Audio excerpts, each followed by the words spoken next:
And Easter coming up this Sunday, it marks the end of the Lenten season, which means a lot of you are going to be indulging. But why not get the same taste from your favorite foods with half the calories? This morning, Marcy Bettis, who's a nutritionist with HEB, is here to make over your Easter dessert this time. Yes. So last hour we had the main course. This hour we've got the dessert. Let's talk about it. Well, dessert's my favorite part of every meal, so I'm excited to talk about this one. We have a really luxurious and rich chocolate mousse pie. And we've done a couple of things to lower the calories on this dessert. So we've actually made our own graham cracker crust. Okay. And rather than adding oil or butter, we've used a butter and oil replacer by Sunsweet, which is basically pureed prunes and apples. And Amazing. how would you make that? You would just put it all in the food processor and let it go, or would you? It's as easy as a bowl and a fork. It's so simple. So graham crackers, a little bit of 0-calorie sweetener, and some of that butter and oil replacer, and it makes the crust. And you can bake that for about 8 minutes. If you didn't mind a little extra calories, or you didn't have the time, you could always use a store-bought graham cracker crust. And you know what's great? I noticed that at HEB, I went in the other day and they had graham crackers that were already crumbled up for you. That's what I used today. Okay. You don't have to, but I did because it's saving time, yes.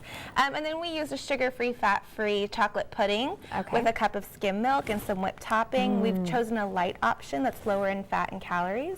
Covered it with some extra whipped topping and your favorite fruit.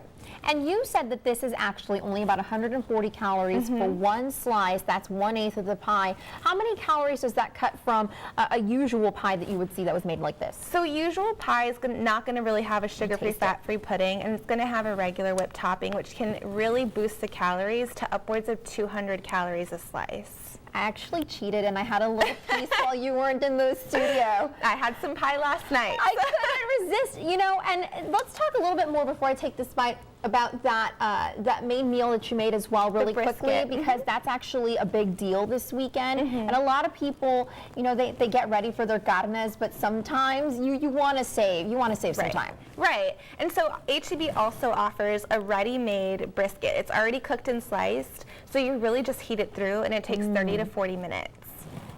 Good? I'm stuffing my face right now. I'm off camera, but I'm stuffing my face. Okay, so let's go over that recipe really quickly.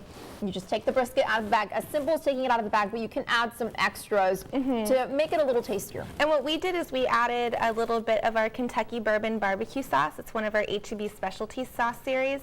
And we've added a little bit of chicken broth to thin it out, save some extra calories. And it really keeps the brisket moist, especially when you're reheating the ready-made brisket.